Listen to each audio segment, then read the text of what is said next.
So today we will be doing formal letters. Which formal letters? Typically the one that are sent to the editor. So why actually would you write a letter to editor? So the main reason behind writing a letter to editor is that you want to draw people's attention towards a particular subject or a particular problem. Say for example, dengue is rising a little too much in your locality and nobody is doing anything about it. You go to the editor, you'll ask him to publish something into his newspaper so that that matter can be taken to a lot of people and also to main authorities that can handle the situation. Correct? So those are what letter to editors are meant for. So again, the very first thing we need to concentrate on the entire format.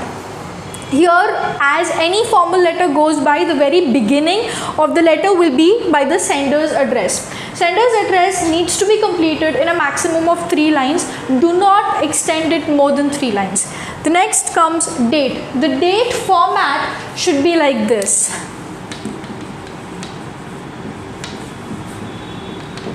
But in some schools, it is also written like this.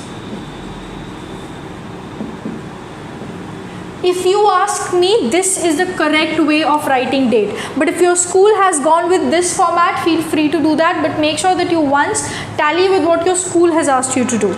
Next comes the receiver's address. Receiver's address, the very first line should be to the editor. The very first line will be to the editor. Then comes the newspaper's name and the address. This is how the receiver's address will go. And then comes subject. Subject should not be a long story. I don't want 2-3 lines in subject. Subject should be a maximum of 1 sentence, 1 line. Be very specific in subject. We don't want any stories in there. Correct? Keep that in mind. Next, you can write sir, you can write respected sir. Here is going to be the content. See, this one thing we all know, this one thing all of us can get along with. The problem is we don't write this properly, so we'll understand how to write this properly in a minute. So how do you end the letter? You write yours sincerely, yours truly, and then your name or whatever the name is given in the question. One thing, don't keep a habit of writing your name at the end, because when you're giving board exams, it is not really preferable that you write the name. So if in case a name is not given in the book, do not write your own name, write XYZ or write anything like that. So format, I feel all of you are clear with. So now let's concentrate on the content. How do we make the body of the letter? So anything that has a good packaging does well. So here you need to make sure that the packaging is very nice. So the introduction should be good and the ending should be good. Here I've written the possible introductions and here I've written the possible endings. So what is a nice introduction? Here we are not thinking of any fancy lines. Understand that you're writing this to the editor of any newspaper. That editor is not going to be very free that he'll entertain your long stories. So make it brief and make it as formal as possible. Now, what are the possible startings that we can give? The very first is here, through the column of your esteemed daily, I would like to highlight, or I want to highlight, then whatever your subject is. For example, you're talking about dengue, then through the column of your esteemed daily, I would like to highlight the fact that dengue is widely spreading in our area. Mention your area if you want. If it's given in the, you should mention the area.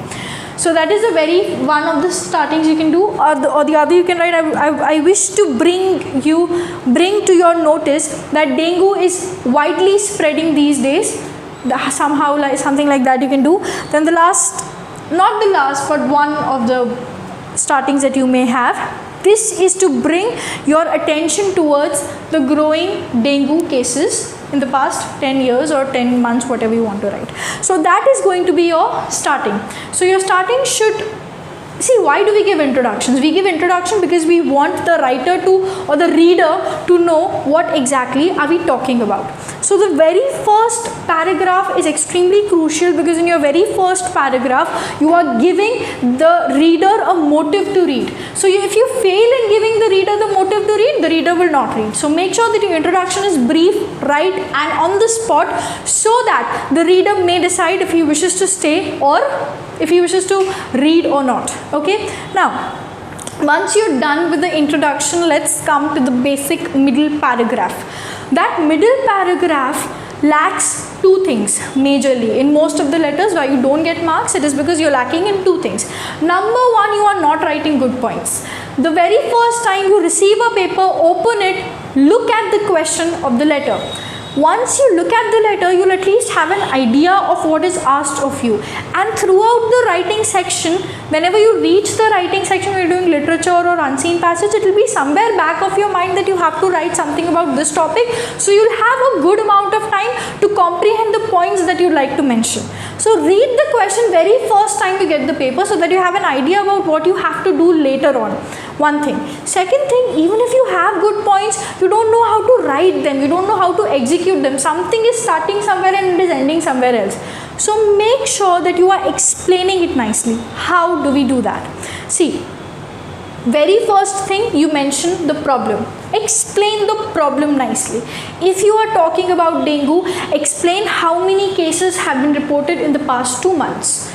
If 20 cases have been reported, tell how many times this number is to the number that previously exists. For example, you can say that earlier we used to have only 2 cases per 2 months. Now we are having 20 cases, which means the problem has increased 10 folds. So give facts. Nobody is going to go and check the facts, but the facts are going to make your paragraph a little more strong. So make sure that you're doing that. So number one thing, explain the problem. Now, any problem will not have just one solution. Any problem will have more than one solution. So you need to explain all the solutions nicely in an executed way. First you explain the problem, now explain the very first solution. What is the very first solution? You will ask the editor to spread awareness to people that don't leave standing water anywhere. Make sure that you're maintaining nice cleanliness around here and there. So that is one thing. So first explain that particular point nicely, end it. Next, what else can we do? We can ask the authorities to make sure that the spreading of medicines is done at a proper interval. So do that. Explain that point the next. Then, if you want, you may even give examples of any other city or any other country which is taking care of this particular problem in a much better way. So like this, make sure that you are explaining and executing your content properly. One more thing, we are not here to write a very long story, so do not exceed the limit. Make sure that you're writing the proper content within the proper time limit and the proper extent. After that, how do you end? You don't want to end with a fight, or you don't want to end with a, basically looking very harsh or rude. So how do you basically end? One of it is that it is my sincere appeal to you that you spread the message. Immediate and effective steps. I'd like you to take immediate and effective steps to take care of this problem, or you can write immediate and effective steps must be taken to take care of this problem.